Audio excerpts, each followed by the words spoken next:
Now calls are mounting for the PM to agree to Israeli President Isaac Herzog's request that he visit Israel. Senior Jewish leader Mark Leibler said he would see for himself the complexity of the situation there and understand the pressures that Israel is being subjected to in terms of defending themselves. Joining me now is Liberal MP and Shadow Cabinet Secretary Andrew Wallace. Andrew, thank you for joining me. Should the Prime Minister accept the invite to Israel?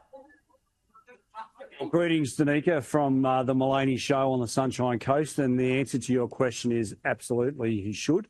But he should go one step further. Unlike his Foreign Minister, Penny Wong, he has to visit the sites of the atrocities. Penny Wong didn't have the intestinal fortitude to do that when she visited, albeit very late in the piece. But the Prime Minister should absolutely visit Israel.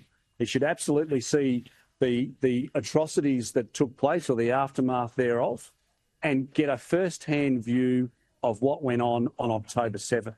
I did that only a couple of months after October 7th with a small group of parliamentarians, and the Prime Minister will only get a better understanding of the pressures and the daily attacks that are happening in Israel, still to this day, by rocket attacks from within Gaza, and in the north of Israel as well. So he should absolutely do this. Yeah, absolutely. And again, the focus is always on Israel. It's never on Hamas. It's never on the enemy. It's never on the group that actually started this war on October 7, 2023. I just think that the conduct of Labor has just been appalling from the very beginning. Now, I want to ask you about defence, because a report has been very scathing of Labor's failure to shore up our military capabilities. The Australian Strategic Policy Institute says Labor's business-as-usual defence budget will leave Australia with a paper ADF that is ill-prepared for near-term conflict. Andrew, look, Labor's really left us very exposed. We've had China recently conducting live-fire exercises off our coast without warning, and of course Labor had no idea. We've wasted billions on equipment that doesn't work. Defence spending is languishing. What do you make of this report? Well, the ASPI report is absolutely spot on the money, Danica, absolutely spot on. You know, this Prime Minister and Richard Marles, the Defence Minister, are the first people to say that we live in the most geostrategically dangerous time since 1945, and yet they've cut $80 billion from defence. We're 5,000 personnel under what the Defence Department say we should be. And we've got things like Anzac-class ships sitting on hard stands in Adelaide because we can't crew them. This government continues to talk the big talk about the importance of defence, and yet it cuts funding from defence. The reality is, if you talk to any defence industry contractors in Australia, the vast bulk of them will tell you that they are dying the deaths of 1,000 cuts because this government has cut funding from defence. They've cut funding from defence industry, and we are hopelessly prepared for any sort of conflict that might be around the corner. Well, have a look at what the Prime Minister said about it.